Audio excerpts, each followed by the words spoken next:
আল্লামা তৈয়ব শাহ কিবলা তো মায়ের পেট থেকে ওলি হয়ে এসেছে। শাহ কিবলা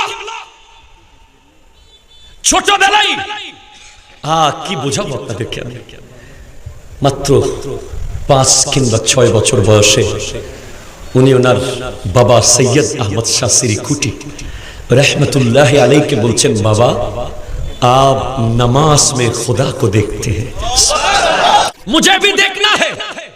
আরে এটা তো 6 বছর অনেক বড় তখন হয়ে গেছে। আওলাদ রাসূল শেরে মিল্লাত বলছেন, আওলাদ রাসূল নিষ্পাপ দুধের শিশু থাকা অবস্থায়ও শরীয়তের মাসলা মাসাইল জেনে যায়।